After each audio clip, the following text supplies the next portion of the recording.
Yes, guys, what's going on? Welcome to AdamMcKola TV. I am Adam, obviously. This is the Aftermath Live, obviously. It's the first video, the day after a game, where we look back at Manchester United's performance and result. And yesterday, United lost 3-1 against Chelsea to get dumped out of the FA Cup. We couldn't make it 20 games unbeaten. Making it 20 games unbeaten would have meant that we sealed a place in the FA Cup final against Arsenal. But it was an abysmal performance from the Reds, from back to front. I don't think anyone that played yesterday really, looked good. I don't think, Ollie had a bad day himself. It was a bad day all round for Manchester United. And we'll be picking through the bones of that. We'll be looking back at yesterday's performance as much as it hurts and trying to move on and look forward. We've got West Ham coming up midweek. We've got Leicester coming up at the end of the week. And it's easy to forget that Spurs beat Leicester yesterday 3-0, meaning that Manchester United and Leicester are now level on goal difference and level on points, despite United playing a game less. So we know if we can win our game against West Ham, we move into that top four. But we have had opportunities to do that before, so we need to be at it and we need a reaction from the boys. We'll be looking back at that. We'll be looking ahead to those games. And we'll be getting all your reaction as well. I'll have my player ratings from yesterday. They're not pretty. I don't think anybody expects them to be pretty. And we got Cam being a knob in the comments as well, which is, we always need that on a Monday morning or afternoon or whatever time it is. What a cunt. Anyway, looking back at the game yesterday, and I'm not going to lie, from the moment that the team news was read out, I didn't feel very confident. I didn't feel confident at all. I didn't feel like we would get a result. Like, I didn't understand why Igalo didn't start. If you're going to take Martial out of the team, you've got a striker there on the bench, put him in. We know Igalo's raring to go. We know he's a handful. We know he can play with his back to goal. We know he can bring others into the team. And playing in the formation that we played in, we need your strikers to be able to hold up the ball so that your midfielders and your wing backs can come up and be involved in the game. And yesterday we didn't have an outlet really. Marcus Rashford had an off day. But he needs someone to play off as well. Daniel James, massively off day. And we just had no outlet at the top. So then that brings pressure onto your midfield. Fred had a poor performance. Matic had a poor performance. Bruno was isolated. Chelsea did really well in that. They just isolated Bruno Fernandes. They allowed our defenders to play out with the ball. And our defenders can't play out with the ball. It's incredible when you think how much money we've spent on that defence. 50 million Wan-Bissaka, 80 million Maguire, 30 million apiece on Bailly and Lindelof. That's a lot of money being spent there. And we're not comfortable enough coming out of the back with the ball at our feet. There's been glimpses from Maguire doing it, glimpses from Lindelof doing it. But put the pressure on them and they crumble. They don't look comfortable. They don't want the ball. It's all sideways. They can't break the lines. It's just very rigid and very stiff. And it just once you have your defenders there. An extreme example of it was against Man City last season. Once you have your defenders there and they're trying and struggling to play out from the back, their confidence decreases. The attacker's confidence increases. And you just see them get nervier and nervier as the game progresses. And we've seen that from United yesterday. Look, Olivier Giroud's a fantastic striker. He's really experienced in that. But we weren't up against a whole lot yesterday. I think Chelsea, they can play a lot better than they played. And they got a comfortable victory against us. That's the problem.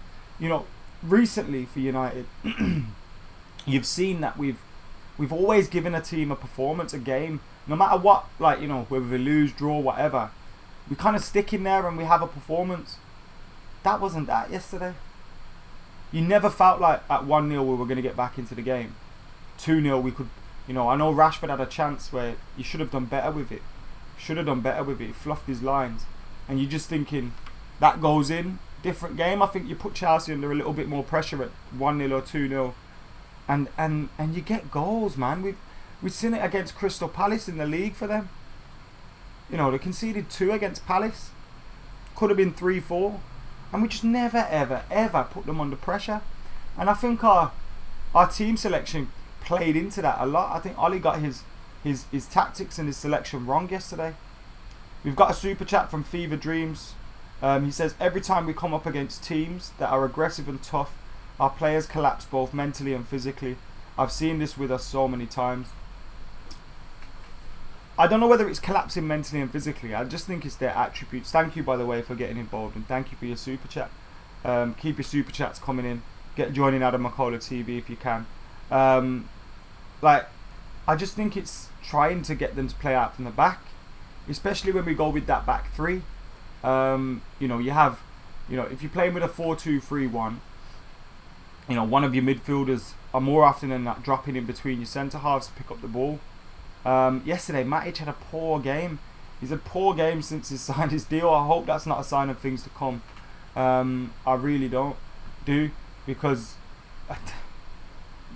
it wasn't good enough yesterday. And I think what it shows as well is, and we'll go from individuals' performances in a bit. So if you're sitting there thinking, oh, Mac, why aren't you talking about him? Or why aren't you talking about him? We'll go through the team in a bit. What that showed yesterday was we lack quality in depth. We have a little bit of depth. I thought McTominay and Fred were good depth to have in midfield. I'm reserving judgment still because they've played well this season as well. And I think what we saw yesterday was a lot of players that, I know McTominay didn't start, a lot of players that are kind of probably still in pre-season mode. They're probably still trying to fight for fitness, fight for match sharpness. A lot of them haven't played football. Daniel James, I've been critical of him, and I think he deserved it for his performance, but he's not played much football.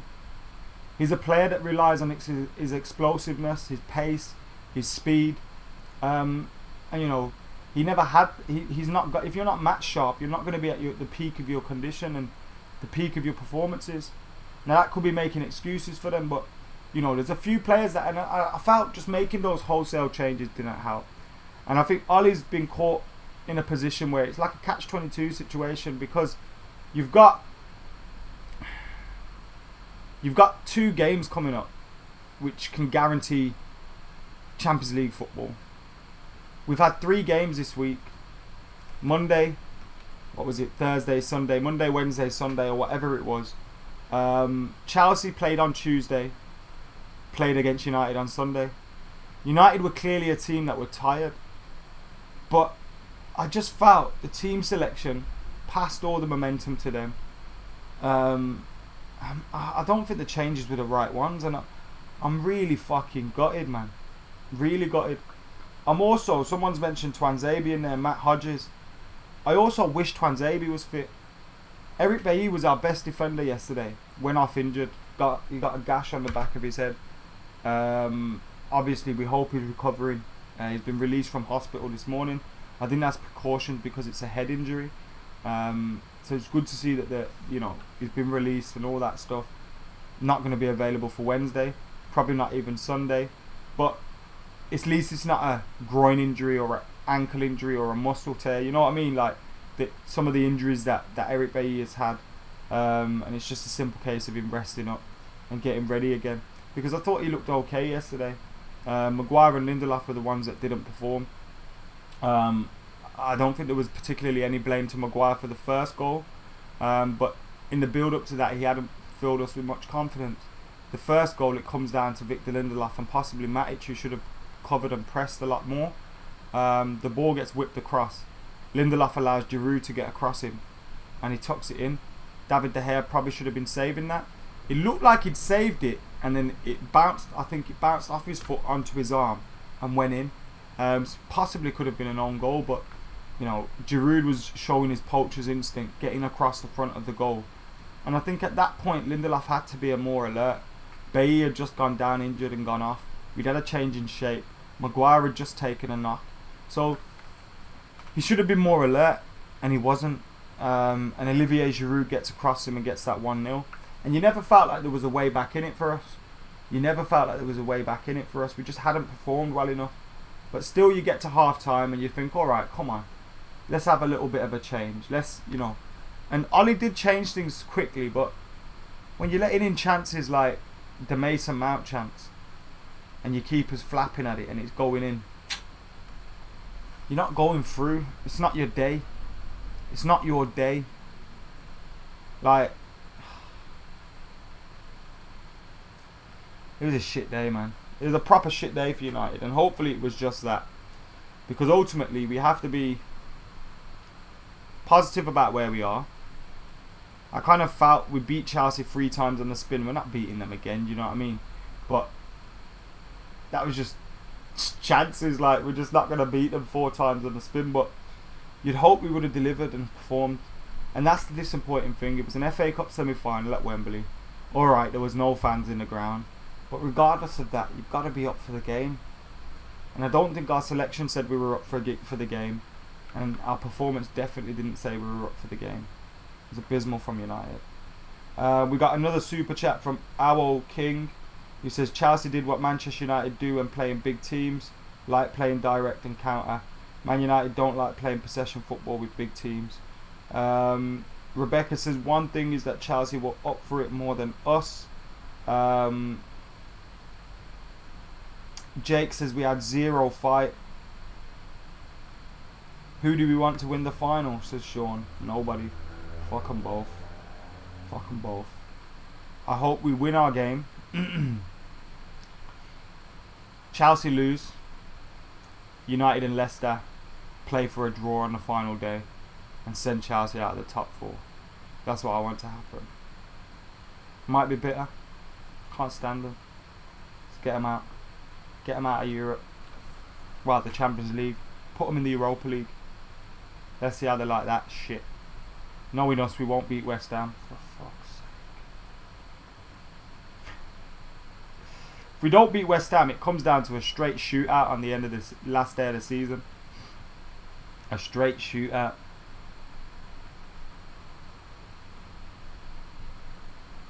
Ardy says, I personally think it's Ollie's fault for the loss against Chelsea, not De Gea and Maguire's fault. Well, you can...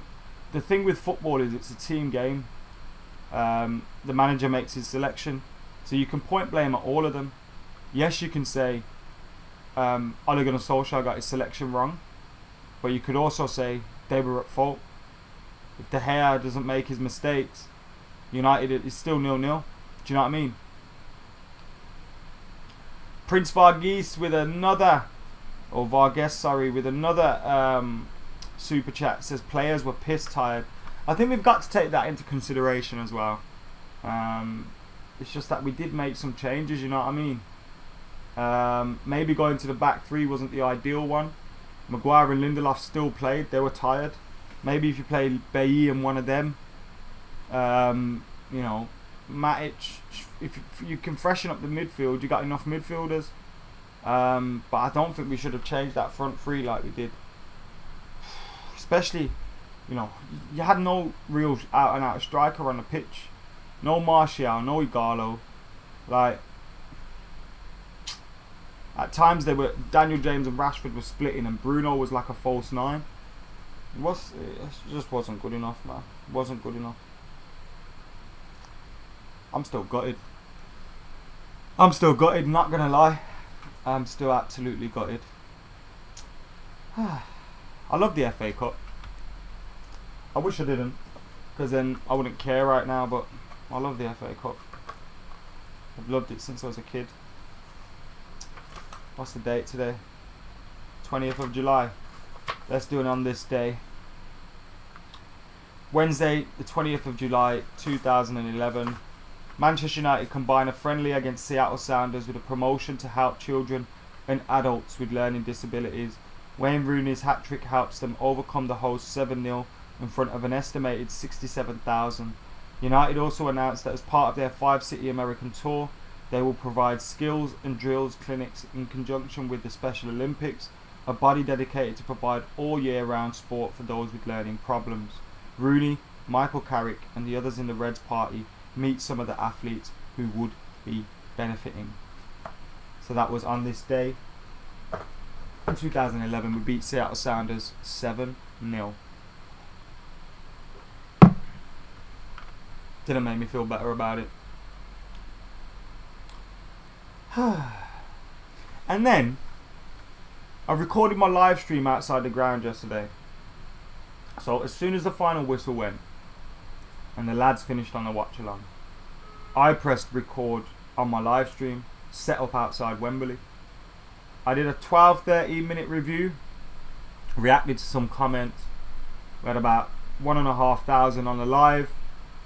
The stream went well, ended the stream.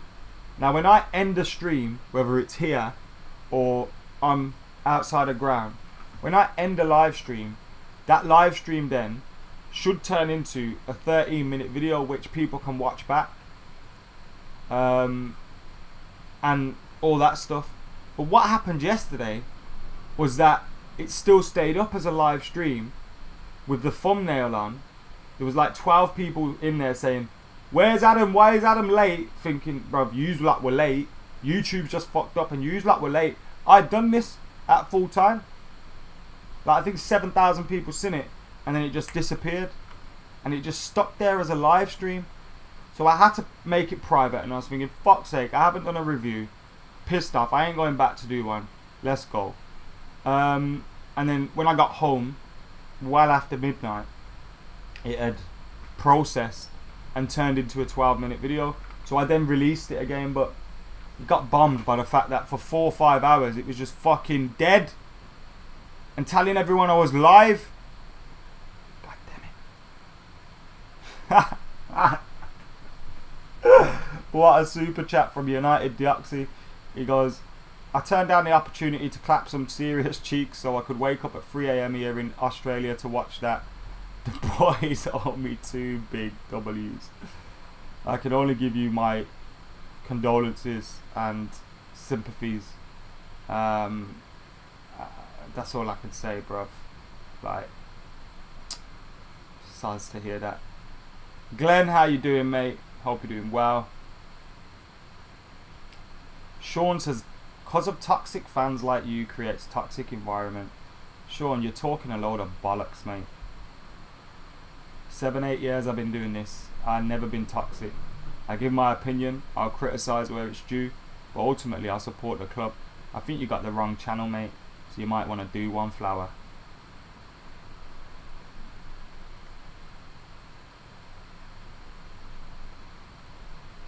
I'm starting to worry about Harry Maguire now. If he's part of the problem, hopefully a new centre back beside him and he ups his game, says David Fisher. Davey, I agree with you. Look, just take the price tag out of it, because I think he didn't pick the price tag. It's a little bit unfair. But if you take the price tag out of it, he has improved our defence. I think that's fair to say. I think Lindelof's improved our defence. I think Wan-Bissaka's improved our defence. I think Luke Shaw has improved recently. I think Brandon has also improved our defence. But they need to step it up a level. It's as simple as that. I think that's where it comes down to. Maguire, I think off the pitch, his personality must be, it's fantastic. He works hard, he trains hard, he leads example. And I think that's why he's got the armband. But for what he's done on the pitch, he probably doesn't deserve that armband, because it means he's always going to get picked. You can't not start your captain, really. And sometimes he's been in the fault. Sometimes Lindelof's been better than him. Maguire's been awful. Sometimes Maguire's been the one stepping up. Lindelof's been awful. Sometimes they've both been awful, like yesterday. And now I think we need to buy another centre half. Twanzabe's obviously not been available. I'm a big fan of his, but if he wants to play, he's got to be more available. If he wants to be a Man United player, Bailly the same. Big fans of both of theirs. Really think they could push on and challenge for first team spots, but they're not available. So we need to sign someone. And in my opinion, that someone could come in and replace anybody. Like, nobody's position is safe. Nobody's. Now, I think we've also got to give Maguire time. It's his first year at the club. It's a big club. Kind of club he's never played for before. There's a lot of pressure on his shoulders. And he's readjusting to that. But I also believe you've got to step up, bruv. You've got to. You can't be doing that in semi-finals. Same goes for Lindelof. Nice one, Ross. I'll catch you later. Same goes for Lindelof. You've got to step up and perform. You can't be doing that in semi-finals, bruv. It's a semi-final, man.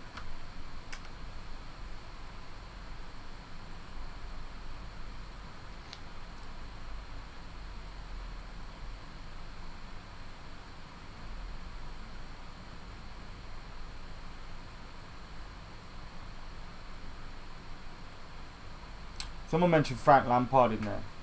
As in people try to claim that as a masterclass, really. Chelsea weren't that good. United were just very bad. Very bad. I don't think Chelsea showed anything. Really. Anything. And I'd love them to stick with Lampard for next season. I'd love Spurs to stick with Jose for next season. I think it gives us a better chance. But that's just my opinion.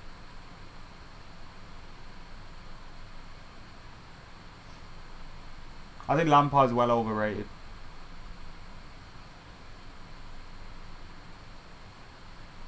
He didn't even do a good job at Derby, really. Alright, he's kept Chelsea in the top 4.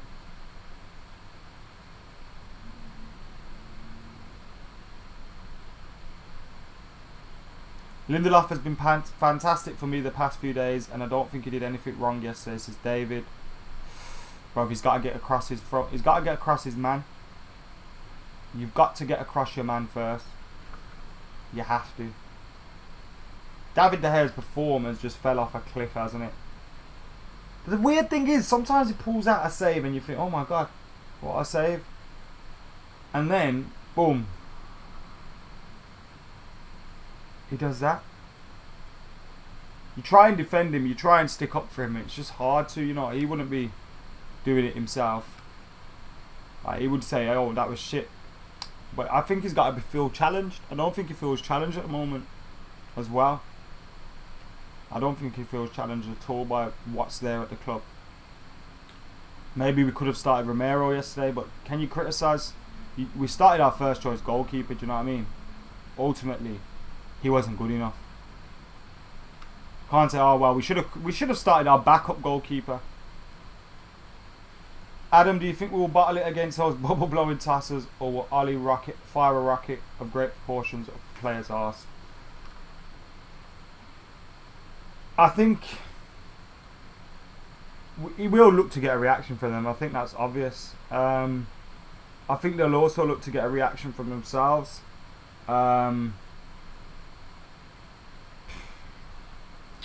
We just gotta fucking rest up, go for it against West Ham. I think if we beat West Ham, we'll get through by hook or by crook in the Champions League, I think.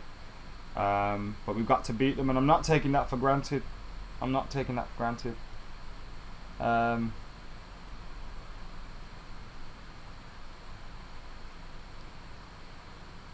De Gea needs moving. I can't see anyone looking to buy David De Gea, to be honest. Right. Let's finish up with player ratings. This ain't pretty.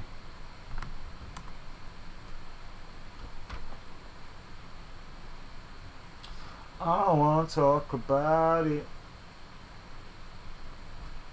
I don't want to talk about it right now. I just don't. It's not good enough. De Gea 3. Wan-Bissaka 4. Lindelof 4. Maguire 4. Bay 5. I feel like I've been kind to them, to be honest. Williams 4. Matic 4. Fred 4. Bruno 5. Rashford 4. James 3.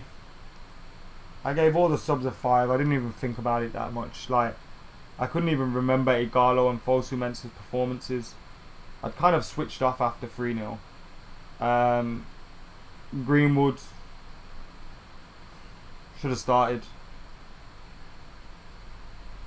I thought Bailly was the better of the defenders before he went off, to be honest.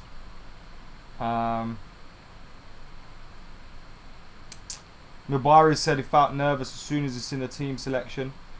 The thing is, yeah, I understand people saying we need to replace De Gea. And I understand Dean Henderson wanting to come back. He fancies himself. But if De Gea regains form, then Dean Henderson sat on the bench, bruv. And that's not a great place to be. That's not a great place to be. Sean says bang on the ratings for Dave and James. Fosu-Mensah did well when he came on, says Cannonballer. The boys will be smiling soon, says United. Love my G. Love, bro. Thank you very much for getting involved. Paris says Maguire 4. What the fuck? What are you saying? He was a 5. 6. Scott says poor performance by United. Not good enough for any ratings. That's the way I feel. Still love United no matter what. Bailey, I will post a link to the Discord ASAP in the community section for members. I feel De Gea has had way too many chances though, says Chris. Could be right. John says 3 games in 6 days. Let's relax. I think that's a good point. I think Ollie should have started our fringe players like Igalo and Mata. Yeah, that's where I think Ollie got it wrong. That's where I think Ollie got it wrong on the day. You make those changes, fair enough. But Rashford and James in the front two, it just didn't work. It just didn't work. We got it wrong from the start. Didn't change it quick enough. We lost the game. And there you go. We're out of the FA Cup.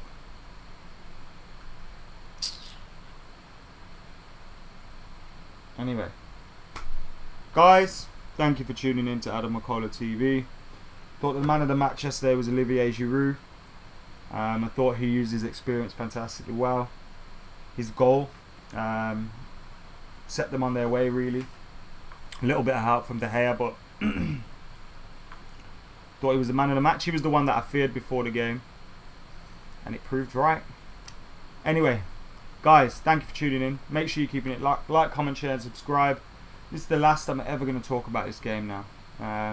We move beyond this game now. We'll have a United Daily Live tonight. We got content coming up ahead of the West Ham game. Plenty more to come. So keep it like, comment, share, subscribe. For now, I have been AdamMcKola. You lot have been legends. I'm out of here.